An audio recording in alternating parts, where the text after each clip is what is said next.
Howdy. So, as promised in my last video, I got an electronic grade mill, and I got it for free as long as I did 3 blog posts, and I figured if I'm going to do a blog post, I might as well do a YouTube post. Get double duty out of it. It's from the Wonder Mill Company. They sent it, didn't give me any stipulations saying I had to do anything. Didn't say I had to say good things about it, just said I had to do 3 posts, and that was it. So I figured for that, it was well worth my time. I have used my manual grinder, and I am going to automate that to motorize it. I just haven't got around to it yet. So let me get you in close, and I'll get right to work. I'll do a separate video sometime reviewing the item as itself, but I want to do the 3 recipe videos and posts all by themselves. So let's get started to grinding. I'm going to do some work now, and then later my wife's coming back with chicken dinner in a minute. So I'm going to get you in close, and we can show you how it all works. Okay, so here's the Wonder Mill. The way it works very easily. Use a dial on here for what type of setting. For coarseness, usually I use the bread setting, which is what I'm using today. You turn it on. Once you have it running, pour the grain in. Grain ends up in the hopper.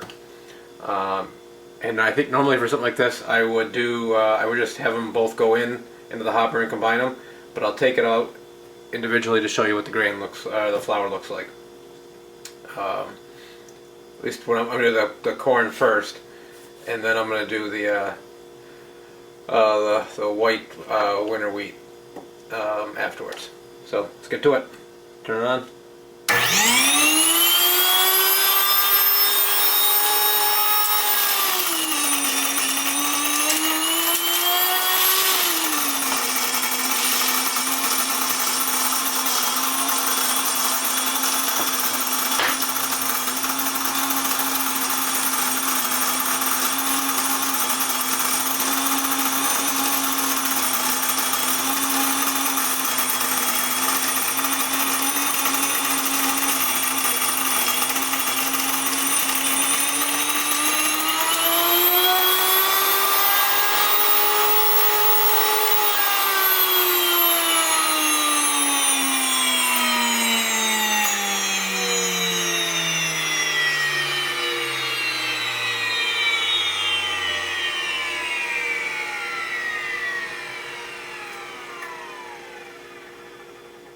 Okay, that was 9 ounces of corn. My recipe is 9 ounces of corn and a cup of flour.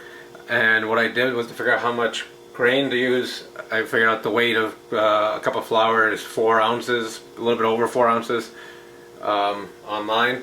So I figured 4 ounces of grain should give me the same amount of flour afterwards. So let's take a look at the flour.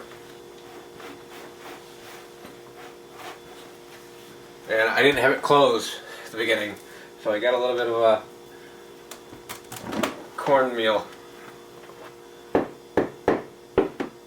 So here's the corn, and looks like cornmeal. So I'm going to do the grain next. So I have my my cornmeal out in a mixing bowl. And now I'm going to do the wheat.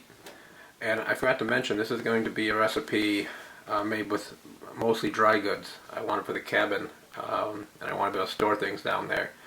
And refrigerated, well, I have a refrigerator down there. Yeah, refrigerated goods are best not kept down there. It's a gas refrigerator, so I don't run it all the time. So I want to make a recipe where I can just add water.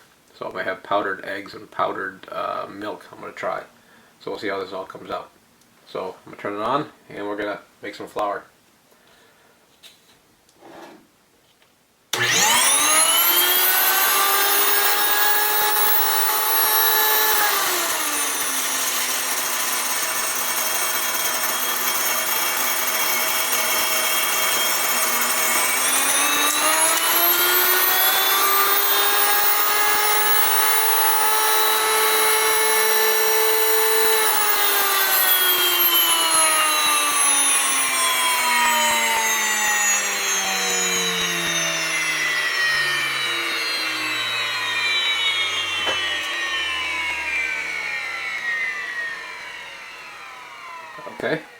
that was flour, so let's see what it comes out like.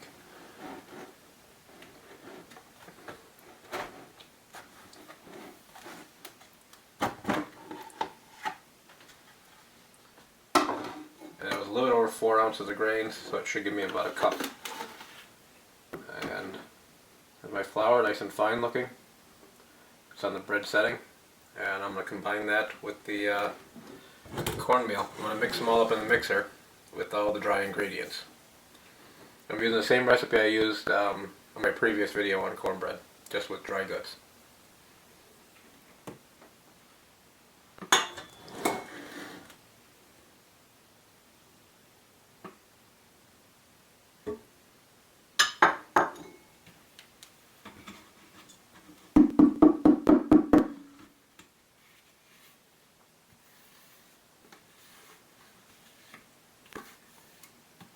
Okay, I'll get the rest of my dry goods together and we'll put it in the mixer.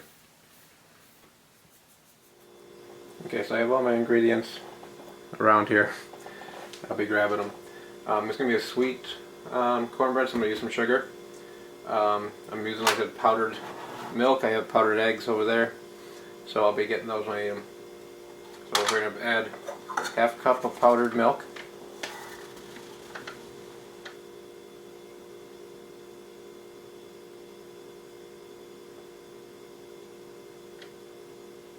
There. Put that away. We're gonna add 1 egg, just 2.5 tablespoons of powdered egg. So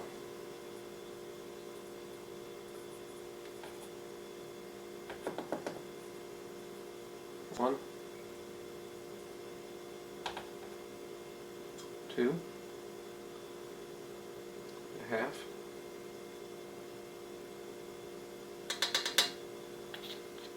This away.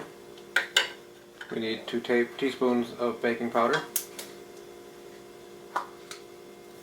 and I'll put the recipe that I used last time on a blog post. 1, 2. Put a little bit less than a teaspoon of salt.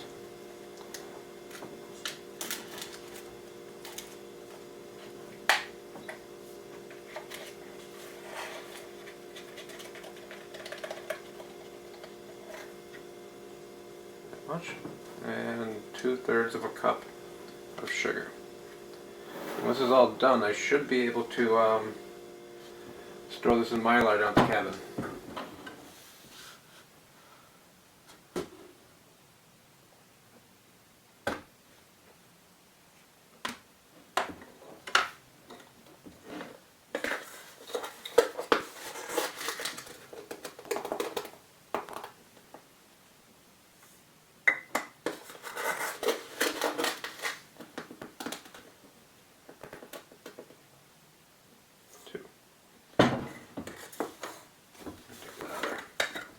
And put all this stuff away. That's all my dry goods, so I'm going to put on a mixer attachment and mix this up. This is all the dry goods required. And when this is done, I could take what's in the bowl and store that in mylar. I'm going to raise it up. Actually, I'll turn it on.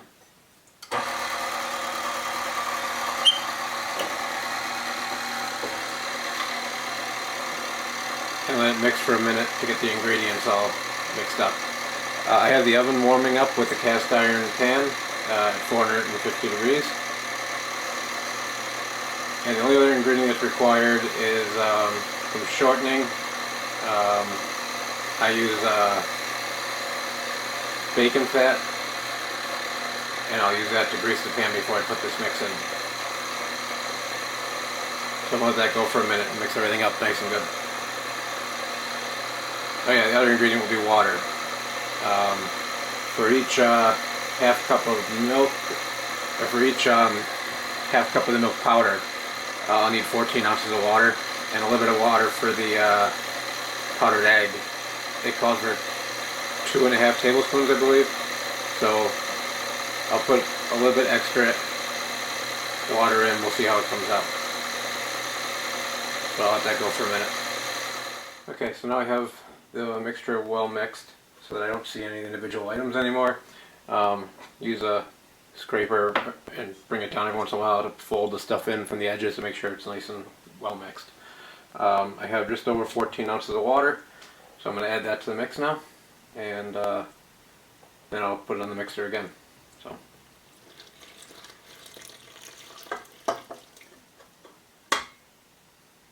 And we'll turn the mixer on. And I'll let that go for a couple minutes. Oven's up at 280. It's almost time for me to add the grease to the pan, which is heating up in the oven. So let this mix for a minute and I'll be back. That's good.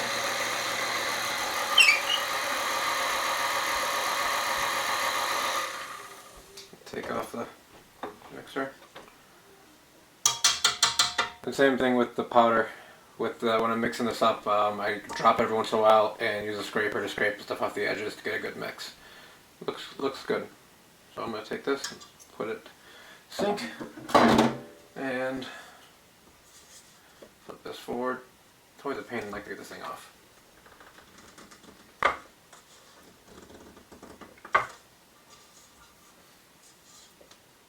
Without making a mess. So there's my batter. I'm sorry the lighting isn't great. So I'm going to just set this on here, and I'm going to reposition the camera because I have my bacon fat out and the oven is almost up to temperature. So let's get to there. Okay, so the oven's up to temperature, so I'm going to take the cast iron pan out.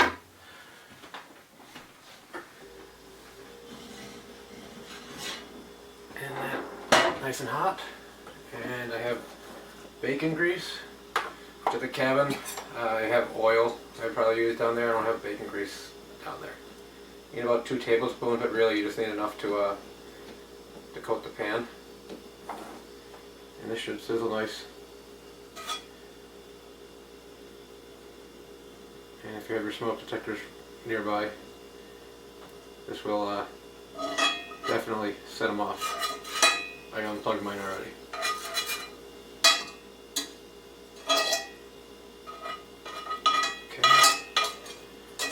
Sides.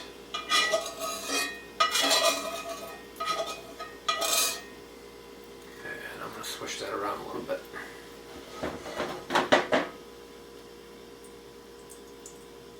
Get it up on the sides where the batter is going to be.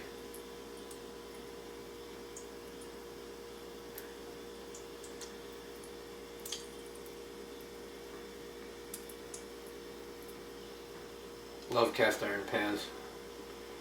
Down at the cabin we have a couple of really nice older ones. Some Griswold. These are just Lodge, but they work. Okay.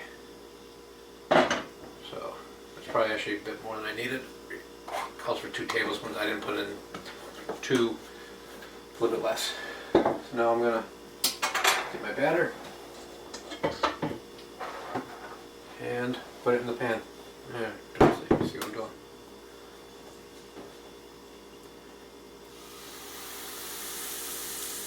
Scraper.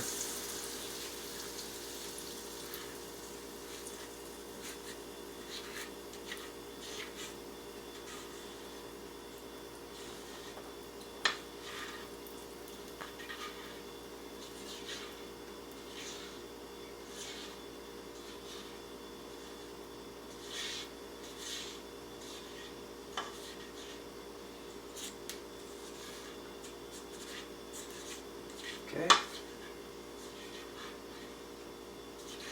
Take that and we'll put it in the oven for 20 to 25 minutes until the top's nice and crusted over.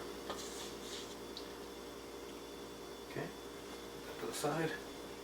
Gives you just enough time to clean up. Just good. Usually when I'm done all this stuff, I already have everything clean. And it might cause a problem. So let's put it in the oven and set the timer.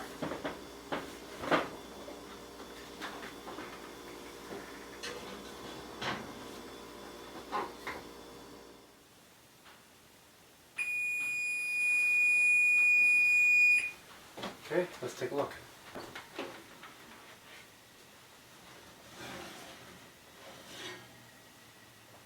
That looks pretty good. I'll try to flip it up.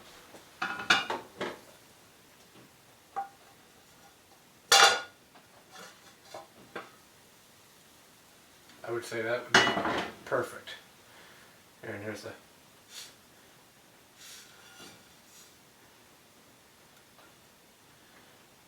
dark around the edges, nice and golden brown. I would say that's ideal. So I'll let that cool down a bit, and I'll let the kids try some.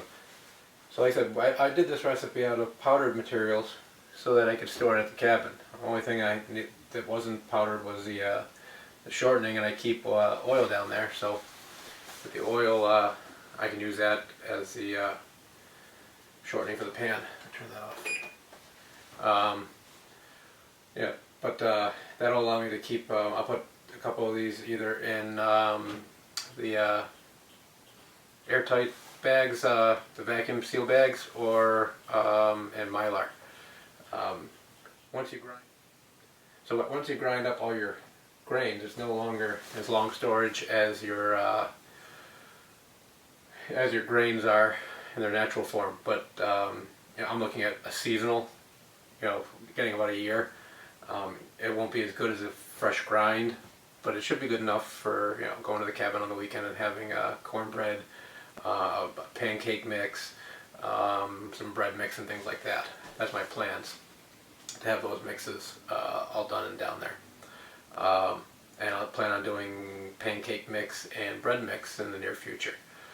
But this was a nice easy one. Anyone can make cornbread. So I wanted to do low-hanging fruit first. I've already done a cornbread video, and this is the same recipe. But anyone who's doing any type of long-term food storage, this would be how to use your long-term food items for cornbread. Everything in there was shelf stable for up to 30 years. I don't know how long baking powder lasts, but I know corn, wheat, sugar lasts forever. Powdered eggs and powdered milk in the seal container are good for 20 or 30 years.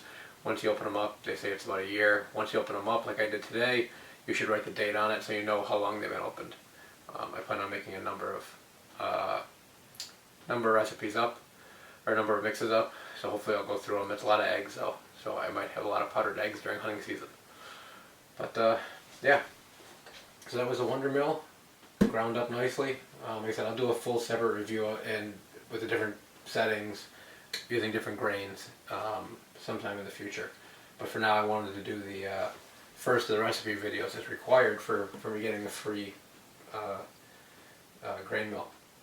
So there you go. So here's cornbread ground with the Wonder Mill, with all long-term storage ingredients, really. Thanks for watching.